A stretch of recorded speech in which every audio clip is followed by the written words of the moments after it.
Welcome intro for you. So, greetings everyone. My name is Anushka Bangar and I work as a volunteer at Adore. So, firstly, I would like to briefly introduce our organization Adore. Adore is a global volunteer network of students and professionals motivating youth towards positive actions. This webinar is just an example of the work that our organization does. We have Abhishek Behal from the University of Bahrain student. He's a student pursuing bachelor's of science in medicine and psychology. We will be hosting a webinar on coping with stress, mindful and relaxation techniques.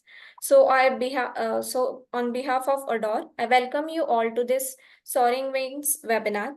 We have Pradipta sir, he is one of our admin members as well as operational in charge of the Adore.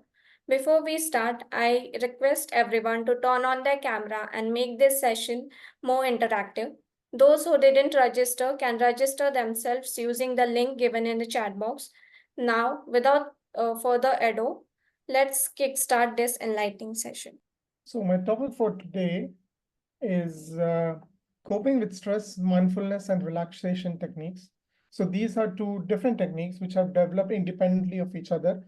Relaxation may show some relevance to mindfulness, but they are separate in various natures. So let's start with stress. How do you define stress? Okay, at every point in life, we all experience stress. Stress can be related to office, your professional work, your personal work, school life, and many cases. And in this case, we'll see how stress affects us mentally as well as biologically. Since coming from a psychology background, I understand how stress affects you mentally, but we also did a course on how it affects us biologically. Biologically, in the sense how it affects heart rate, blood pressure, and various things such as heart disease. So we'll do that. Okay, so the stress can be defined as a sense of being overwhelmed. It can also be defined when you feel pressure from a day-to-day lives, such as you cannot cope with it, and it interferes with your various day-to-day activities. Okay, so many studies show that most of the time we have some kind of stress on our body or on our mind. This is actually quite natural in today's world, where we have various situations in which we have to cope and deal with, especially during fast moving world in the current situation. The next one, definition. This is a purely scientific definition of stress. It's just textbook based. This is what we did. So this is not that important. It's a non-specific response of the body to any demand made by. What it means is that stress can cause any kind of reaction in your body in which the body responds to it, but it's non-specific, meaning that it has multinatural properties. It can be anything. So it doesn't have to be a single point in time which actually affects you. It can be multiple points. Let's talk about stressor. Okay, a stressor is basically an event or a situation or a challenge. So basically any point in your life which causes you stress. This can be again due to your personal life, due to your professional life, or simply it can be due to like you don't know what meal to plan, or you're trying to quit smoking and such things which actually trigger your response. Such things are called stressors. Stressors actually trigger your response. Stress responses. Okay, so there are various mental and biological responses to stress. They are called stress response. They can cause increase in your blood pressure, increase in your heart rate, damaging your arteries. And in mental health, they can cause depression, anxiety, and in various other situations such as, how do I put it? It affects your mental health to an extreme level. And if it is maintained for a chronic period of time, it can develop into multiple diseases. So we have to keep in mind that the stress has an acute and a chronic period. Acute stress could be something like an exam you have. You are preparing for that, which will go away in some while, maybe a week or two. Whereas chronic stress can be for multiple months or years, such as you are not satisfied with your job or your income, or you have family issues which are troubling you for a long time. Any questions so far?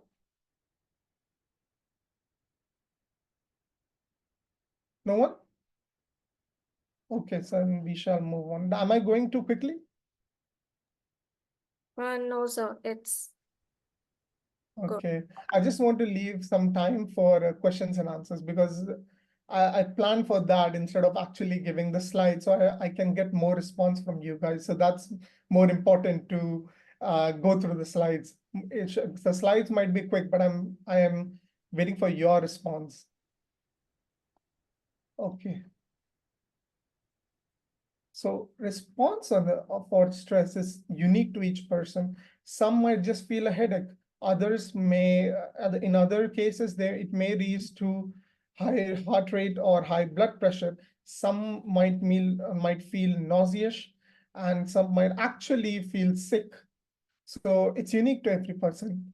And in most cases, stress triggers what is called the flight or fight response. Now, what is the flight or fight response? It's a biological process which triggers adrenaline in your body. Adrenaline is a kind of a hormone which triggers when we experience stress. So when in the moment of stress, you can do two things. Either you can fight it or you can run away from it. Both of these are really important.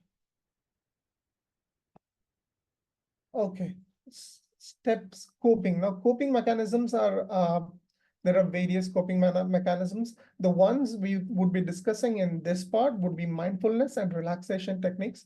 But it is important to note down that these are not the only ones. You have cognitive behavioral therapy, you have dialectical behavioral therapy. So there are many therapies which help in dealing with stress. These are just the basic ones. Okay, how do we start coping with stress? We have to mentally deal with it. Cognitive powers. What cognitive powers mean is that you have to mentally challenge yourself in order to succeed at dealing with stress. You have to make channels in your brain so as to, uh, how do you put it? As to accept that this is what it is, and I have to do what I need to do.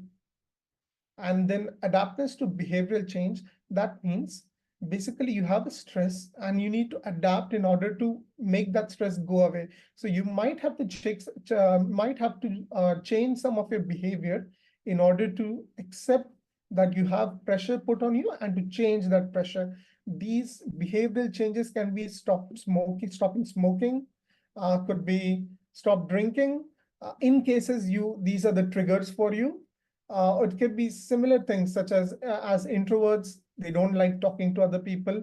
So it could be simple thing like going out, meeting people. So we have to accept that behavior and make a change in order to, to change to accept that behavior and deal with it. Okay, next one. Any questions so far? Okay. No, sir. Okay. I mentioned there are two types of stress. There is acute stress and chronic stress. So the acute stress, so basically one thing we should remember is that not all kind of stresses are bad for you. Because in cases of acute stress, let's say you have a definition that acute stress happens before some major event, such as your examinations or your driving test or something like that. And in such cases, you need your mind to be sharp, you need concentration, you need to be alert. And acute stress can help you achieve that. So in some parts of your body, in your mind, you're at a high level of functioning. This can help you in order to excel in the examinations, do better, and keep your five senses sharp and ready for whatever is coming. Chronic stress is the other part of stress, which can be really dangerous uh, because it can affect your mental ability, as it says here. A mental ability to a sense that it can actually disrupt your functions, such as hormonal imbalance and such other functions. Biologically, it can lead to heart disease and various other narrowing of arteries or various other I mean, just heart disease, and it can cause. Uh, I don't want to get into too detail of biology because I was a medical student before, so I don't want to dive into it. So I'll leave it at that in this case. But there are many instances such as your lung disease and many other cases. So I'm not going to talk about that. Okay, management of stress. Now we are diving deep into the main topics that we have to cover. Those are mindfulness and relaxation. As mentioned above, there are two separate topics, but relaxation can be seen as a derivative of mindfulness. That is, it is slightly detached from mindfulness. Mindfulness. What is mindfulness? Okay, before that, anyone has any questions before we start a major topic? So actually, we have a question and answer session separately at the end of the Okay. webinar. Yeah. Okay, perfect, no problem. Okay, mindfulness. Okay.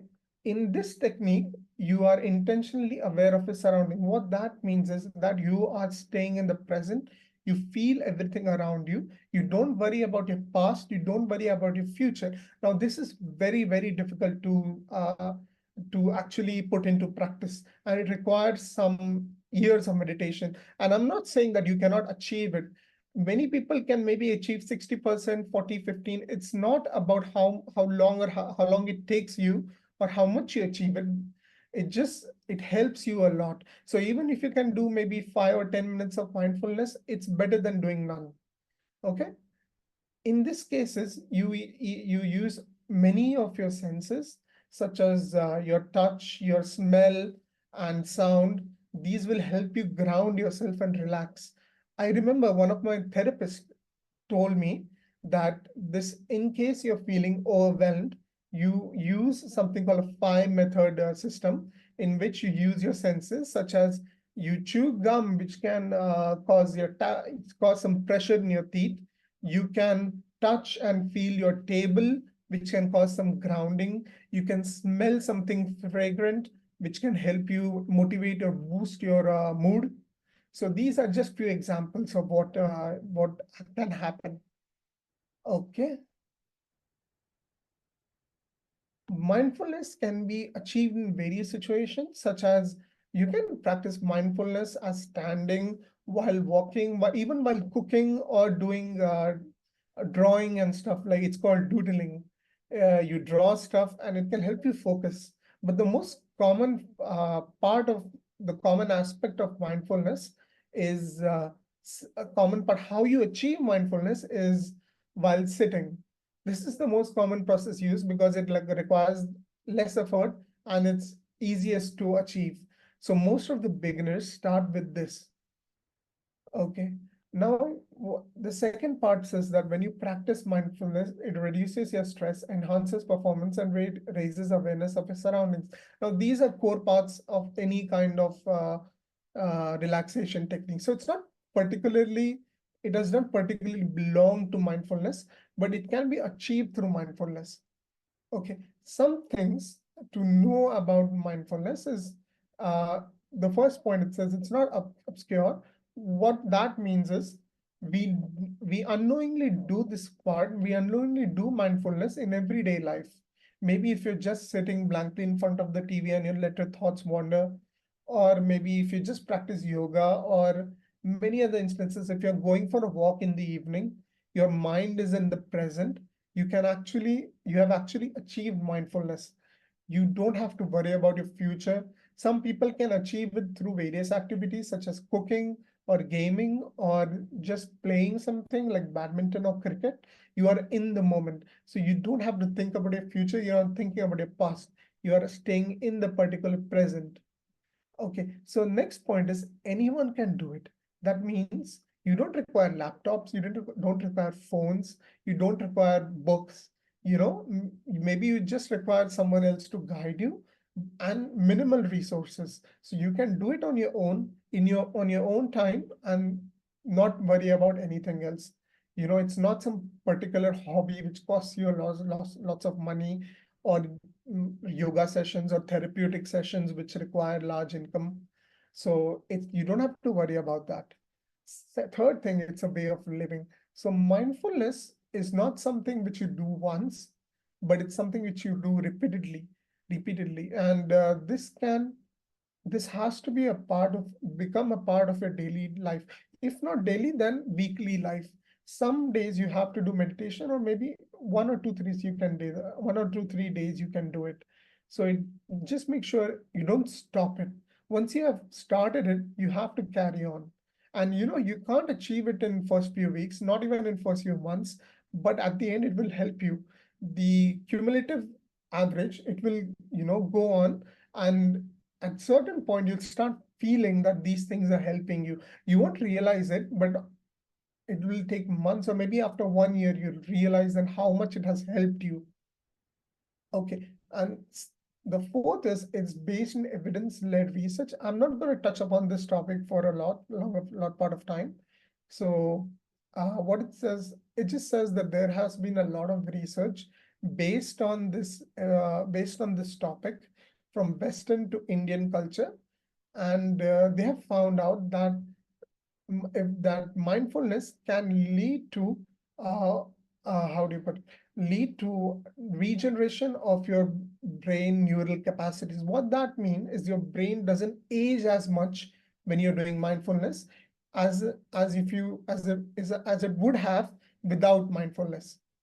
Okay, it enhances creativity. So many people who are creative, such as artists and painters and architects and many other people, or even the musicians, they practice mindfulness to a certain degree, because making art itself, playing a guitar or any other instrument, keeps you in the present. You don't wander off into your past or think about your future.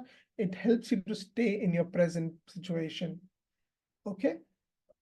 Good for chronic stresses practice daily. Now, we've touched upon this topic previously. I told you about chronic stress, how chronic stress is very, very bad for your heart, very bad for various hormonal reasons, quite disturbing for your brain. So it's good because mindfulness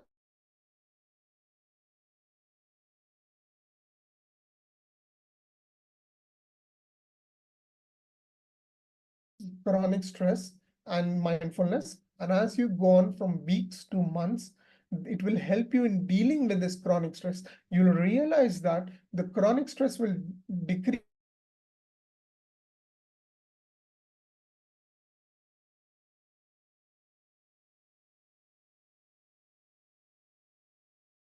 It's best achieved in a sitting position. Now, I've talked about this video like previous slide, and it says that you can do it while moving, you can do it by sitting, you can do it while cooking, and so much other, like in so many other places. And so the best way for a beginner for mindfulness is to sit and relax in a comfortable position. Basically, assume a comfortable position sitting on the ground or on a mattress or on a seat. You have to make sure that it's not too difficult for you, because at the end you have to be comfortable. It's not something we are doing which is challenging. We don't want it to be taxing, or we don't want it to make how do you cause pain and other stuff. So we have to make sure that this is for our own benefit. So for the first point is, as I said, sit on a relaxing chair or on a mattress, or take any sitting position which you're comfortable with. Okay, now the second part is take note of all your body parts. What that means is that while you're sitting, you can divert your mental strength to various body parts, such as when you are in perfect sitting position, you can feel your hands. And I mean, such as the feedback the brain is giving back. You not literally feed your hands, but you know where your hands are. You can set their position, you can feel your hands, and so for the leg also. Even the legs, you don't know, you know where your legs are.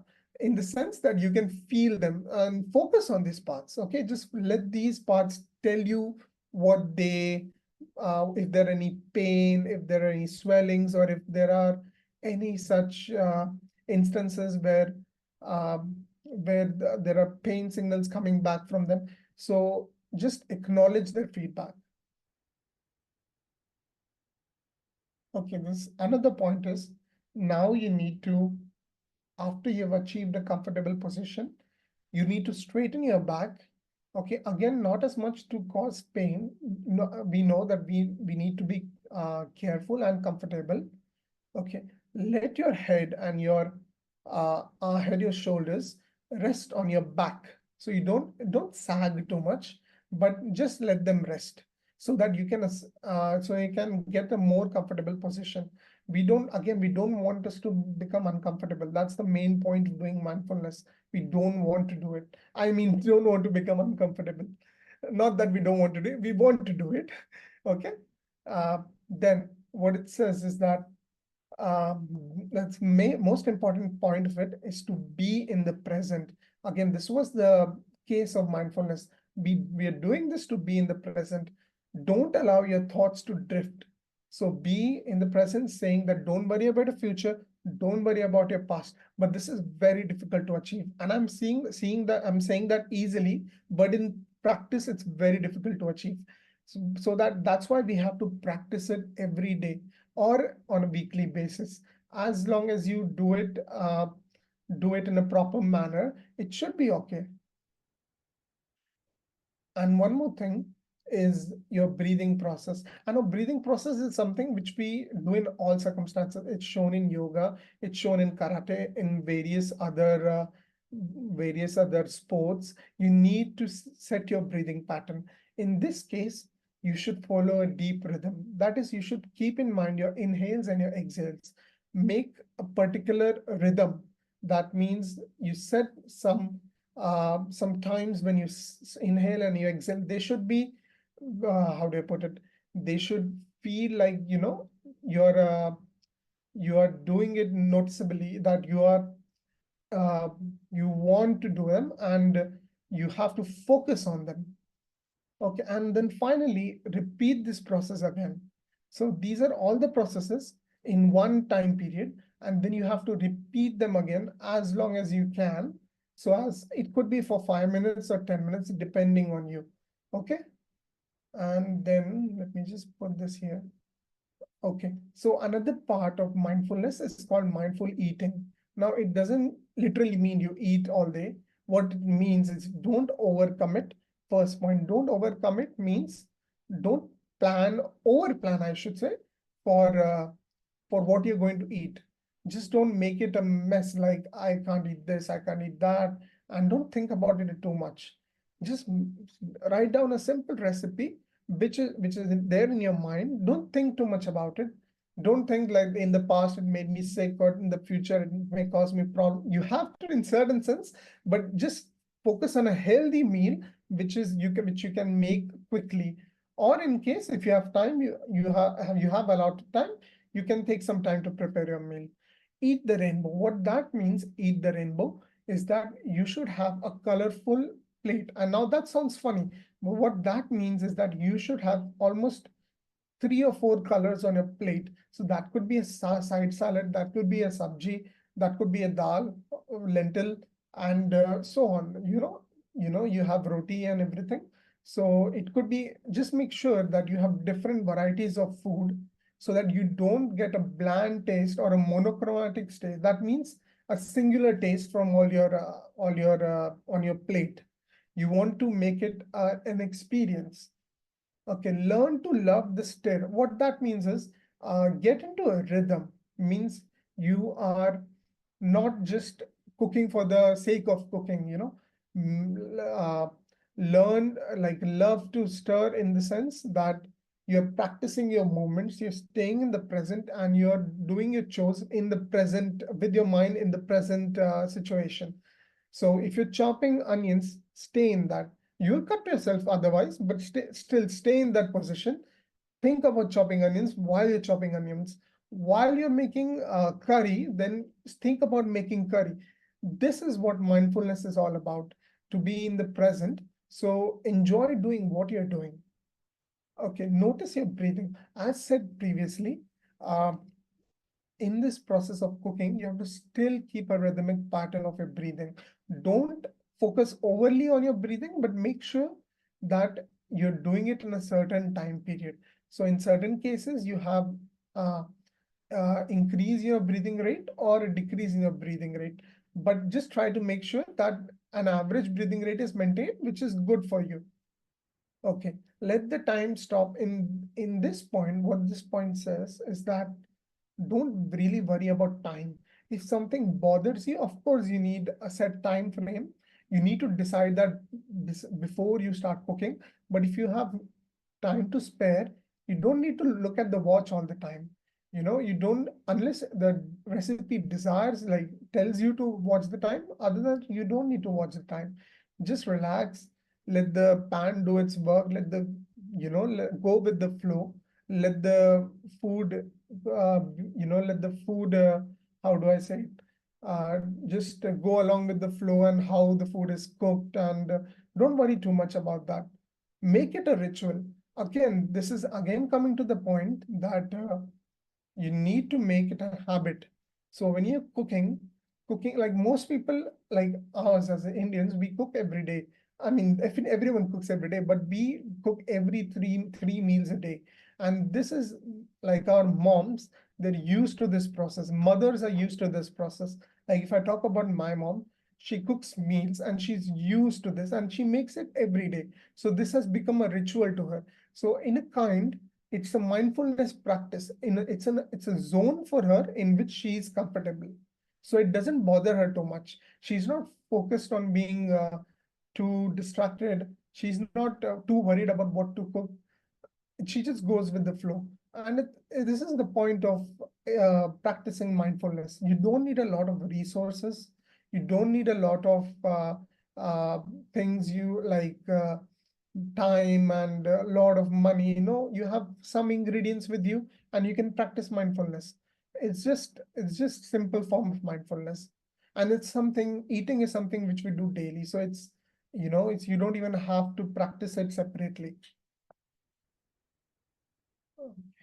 Mindful walking. Now, almost everyone goes for a walk. They can go for a jog, they can go for a walk, they can go for jogging, but most of us go for a daily walk in some form or the other. So we might commute, we might walk to the park, or we might walk our dog, or in such cases, we might deliver groceries or go for shopping.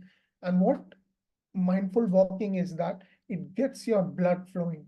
I just hope I'm not confusing you when I say that coming from a medical background, when you walk, you actually pump blood through your veins, and this blood gets circulated in your body. So it's actually helpful, and it improves digestion because certain materials are released in your stomach which aid in your digestion only when you're walking.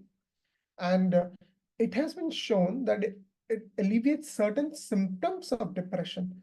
Okay, now this is what mindful walking does, because while walking, you are in the present, you're focusing on what you're doing, you're not dwelling on your past and such things. And also, if you do it daily, it helps you to sleep properly, such as if you're tired from daily chores, you will actually sleep properly. You don't have time to wander too much, you don't have your too many thoughts in your head, you just want to sleep. So that's what mindfulness walking does to you. It makes you drowsy, it makes you tired, it makes you too tired to feel certain thoughts about your past or your future. The worries go away, so you're in the present and you can go to sleep peacefully. Okay, I'll just put this here. Okay, these are some examples of what mindfulness can help you with. Okay, it can massively reduce the pain, and this means physical pain and mental pain, as in it can decrease your anxiety and depression to a certain extent, and it can help you such biologically, such as reducing your heart disease, reducing your blood pressure, and so on. Okay, it can boost creativity and problem solving. I've already touched on this topic, and it just says that once you practice mindfulness, your mindset is more open to thoughts of creativity. That's why people encourage others to take up music or art, because it helps them to stay in the present. Now, something it is used for, and I'm coming from a therapeutic background as a psychology student, is that is used to treat trauma. If someone is suffering from trauma, such as a car accident or various other kinds of trauma, mindfulness can help you achieve a Zen zone, so you can deal with this trauma. Okay, it can help treat substance abuse. So there are various types of substance abuse, such as smoking cigarettes, doing drugs, drinking alcohol, and these substances can be, to a certain extent, treated by mindfulness. Yes, you require some medications and you require other help, but I would say that 50% of the job of treating substance abuse is done by psychotherapy. That means with treating your mental health, you don't need that many drugs, rather than you need your mental stability. Okay, and let's go on to the next one. This is just a slide which I've put. You don't need to read too much into it. Basically, what it says is that there were two studies in 2019 and 2020 conducted, which says that they say that when you practice mindfulness, your brain ages slowly. What it means is that while you age, right, certain parts of your brain actually get degenerated, they get destroyed, and that's why uh, people in older generations develop Alzheimer's or many other cases or many other diseases. But in this case, mindfulness can slow the process down. It helps you uh, help you decrease, how do I put it, gray matter volume. What it says here, basically degeneration of your brain. So your brain stays sharp for a longer time. Okay. Then next one. Now we'll talk on relaxation. Relaxation, it's what it says, the state of being free from tension and anxiety of daily life. So it is somewhat derived from mindfulness, but it is all like itself, it's a separate topic. Okay. You can say it's a mild and somewhat mild form of mindfulness. And again, like mindfulness, we practice it daily, but we're not aware of it. Okay, so what kind of practices where we use relaxation techniques are such as we practice yoga. Some of us practice yoga. Some of us go for evening walk. Some of us watch TV or we play games or some kind of Ludo or some things like that, which helps you relax. And it again helps you dealing with stress. That's one of the main points. It's helps you in dealing with stress, both acute and chronic stress. Now, relaxation is a difficult topic. Okay, in that sense that you don't think about relaxation as when you're relaxed, when you're drinking, or when you're relaxed when you're smoking. That's a different kind of relaxation in itself means a healthy choice. Okay, it's a healthy habit. Relaxation, how to practice. Okay, again, same as mindfulness, you focus on your breathing, your rhythm. Okay, and when you focus on your breathing, when you focus on each breath, you're inhaling, you're exhaling, it takes your mind off of another thoughts of past and future, or thoughts such as worrying like like where should I go for the next weekend, or I should have studied long back, and any other stuff and like that. It keeps you in the present. uh Let me just move on. Okay, this is a part of how to practice relaxation. It's called a body scan. It's a very simple technique in an overly manner. That is, uh, when you're practicing your breathing, you can feel the tension in your various body parts, such as when you're actually breathing in a certain rhythm, your body parts, such as your legs, the muscles in your legs, the muscles in your arms will tend to relax. The muscles in your neck, your head will tend to relax. This will lead to a positive euphoric feeling, It feels like you're taking a burden off your shoulders. Okay. Okay. Guided imagery. Now, this is something very simple. We practice in our everyday lives. It's called guided imagery. What it simply means is that going to your good place. You are staying. Most of us are I should say, there in the present world, thinking about our situations, such as, the house we live in, or the building we live in, or the park we see. So guided imagery says that you take your mind out of that and into a place where you feel serene, such as you can you can imagine your vacation, the spots you have been on your vacation, such as you can say to a waterfall, or to a water park, or to watch a cricket game, whatever makes you feel relaxed. That means you're taking your mind into that place. So you're again shifting your focus from current situations to that place. And finally, these are some topics which will help you. These are some various types of topics which will help you achieve relaxation, such as yoga, Tai Chi, and Qigong. So everyone knows yoga, and Tai Chi is a form of martial arts, so is Qigong. And these arts, because I've practiced karate in my childhood, so they tell you how to breathe properly, because you have to breathe and exercise. If you don't breathe during exercise, you will feel that you are not doing it correctly. Something's going wrong. So these martial arts teach you how to practice in various manners, how to relax your muscles and to breathe properly, and what sets of muscles are required at some sets of time. Okay. And these practices also give you a mental focus. It helps you be sharp.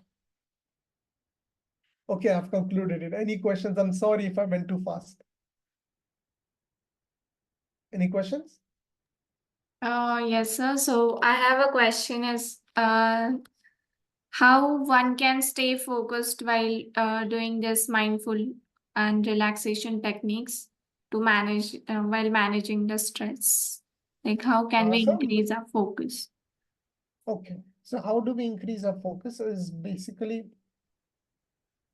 trying to, sorry, there's a lump in my throat. I should drink water. But so staying in the present requires a lot of trouble also. While as focusing at a certain topic, you can achieve that by doing meditation, while doing various such activities which interests you. So if you're into drawing, you naturally find yourself focused on it. Or if you're not interested in studying, your focus will be taken aback. So find something which is interesting to you, and you will automatically find focus in it. Does that help? Yeah, that helps. Thank you. Hello, I have a question too. Sure. My question is like, how can individuals incorporate mindfulness and relaxation technique into their daily routine? Can you please repeat that? I can't hear you. Yes. How can individuals incorporate mindfulness and relaxation technique into their daily routine? Okay, in corporates, you said that in corporates, right? Yes. Okay. Now, corporates is really difficult. I understand, because that's a fast-paced world with a lot of pressure placed on you. You can have your seniors, your superiors who put a lot of pressure on you. And in some cases, it's a fast-paced life, and they they don't really. So most of the individuals in corporate have set their emotions apart. Okay. And in order to treat the pressures of corporate, what you can do is take some time for yourself in the corporate world. Like if you're going to office, take some time, 5 minutes out of your office work, and be there, sit there, and exhale, inhale, or practice any kind of techniques so that you keep yourself grounded. As I said previously, the grounding techniques are such as touch, smell, then hear, and certain, okay, so in certain situations, you can touch your table and feel the surfaces, which can help you ground yourself. You can feel the wooden surface, or you can feel the various kind of metal work. It tells you, it gives a feedback to your brain, so it detaches yourself from your current mind of thinking. Okay, you, in some cases, you can smell certain good things. So if you're keeping flowers on your desk, you find that you have more like your positive mood, your mood is alleviated. And other steps could be hearing. Hearing in the sense is that you put on music, and I don't suggest that you do that currently in your conference room, or just sit back in some room where you are free and you can listen to music which takes you away from that daily pressure of your life. But again, corporate is you need to take time for yourself, and I understand that it's a very difficult world out there, but just make sure that you are giving yourself some time to relax and some time to achieve what you can, your true potential. Is that okay? Yes, yes, absolutely. Thank you for that. Okay, no problem. Any questions? Is everything clear? Should I repeat myself? Like any topic you want me to repeat? Actually, I have one more question. Can you recommend any books or any resources or any apps for this mindful and relaxation techniques? Are there any Okay. apps or books like? Okay, so apps, there are multiple apps. I cannot name one, but sites, there is called Psychology Today. There is called verywell.com, and Psychology Today. As I remember, it's called Psychology Today. And apps, there are multitude apps, multiple apps. So I can't focus on certain apps, but I used to have one, but I don't even know if it's currently usable. But I mostly use YouTube. YouTube has a ton of resources based on that. And, so books, I don't read that much because, it doesn't keep up with the trends of modern world. So a book might be like a 1 or 2 year old, and the like the stuff written, it would be already expired, it's not used, uh, theories of mindfulness has already evolved beyond that book. So that book has stayed back. So I would suggest that you stick to online resources. If you want a book, then I think it's called Thinking Fast and Slow. The last book I remembered, but I don't think it's based on mindfulness, but it's rather based on how you can sharpen your mind and focus on what's currently in front of you. Okay, thank you. Sure. Okay. Uh, Yes. Does anyone has any question? I do have one more question. It's Yeah, go like ahead. how, if there are any tips or strategies for maintaining consistency in the practicing these techniques over time, because Okay. we tend to forget things and like that. Yes, we tend to that. Yeah, definitely. So, the first weeks or days are the most difficult. So Right. you have to make a schedule to stick to it. So it's easy to say that, but try it instead of trying to sit for meditation, I would say make it a part of your daily life. As I said before, that you can do mindfulness in various situations. You can do while walking, while cooking, you know, and and the common one I told was sitting. And most people find it very difficult to just sit and do it because it takes time, and your thoughts are running and everything. So make it a part of a daily process. Rather, you go cycling, if you're playing something which you do daily. So if you do the exercise, or if you do something daily, and if you make that a part of mindfulness, you won't have to worry about making it a habit, because you're already doing it. Does that help? Yes, yes. Thank you. Okay.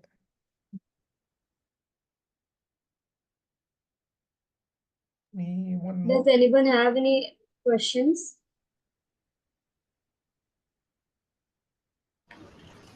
So I have one question. Sure. How can individuals incorporate mindfulness and relaxation techniques into their daily routines? Okay, in daily routines. Okay, let's touch on the topic. It's again daily routines. So you have certain daily routines.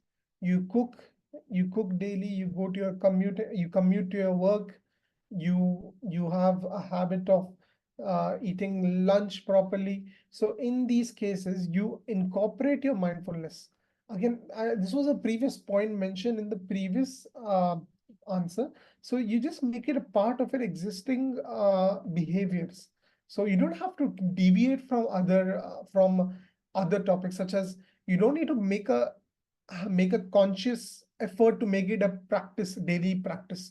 That is a good thing. If you can make it, if you can go through with it, that's an actual good thing. If you can take time out of your lives to practice mindfulness. But other than that, just go with the flow. Like just make it a part of anything you literally anything you do and you do on a daily basis where you stay in the present. You can do while during anything, like you're sitting in front of the TV, you just sit down and do meditation. Make it a black noise. You don't have to listen to the TV because you're already focused, you're already sitting there. Or do it 5 minutes before sleep. It's actually recommended 5 minutes before sleep because then your thoughts, you don't worry about your past or your future. So that's helpful for sleeping. Or do it after waking up because you have time. Most of us don't, but we can spare 5 minutes from our lives. So do that and it'll make you feel refreshed. So make it a part of your daily life instead of taking away some 5 minutes. If you can't take away some time, can't make some time for it. So make it part of your daily lives. Does that help? Does that help? Thank you, sir. Okay. Sorry, you can tell me if it's not helpful. I'll frame it in a different way.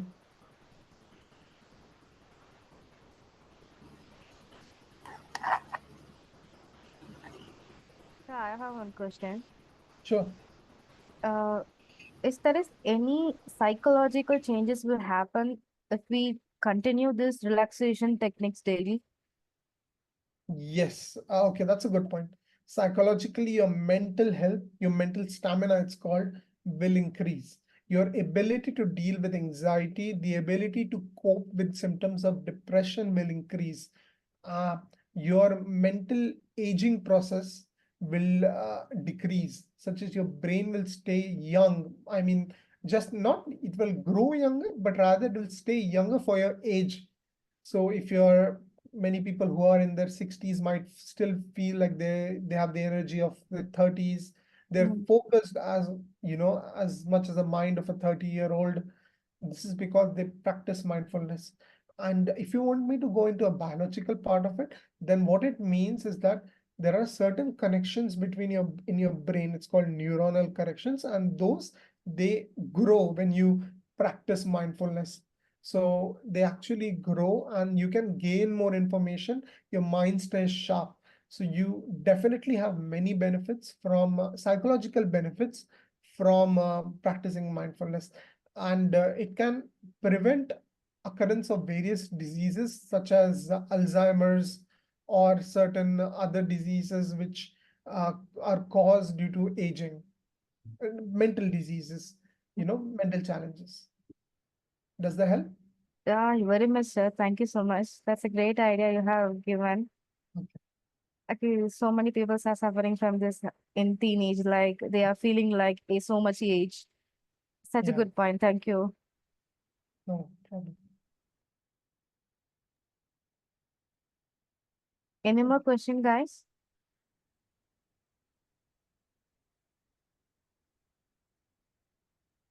Any other anyone needs to ask question? Or let's conclude this session. Okay, sir, I will conclude this session now. I think no more questions here. Okay.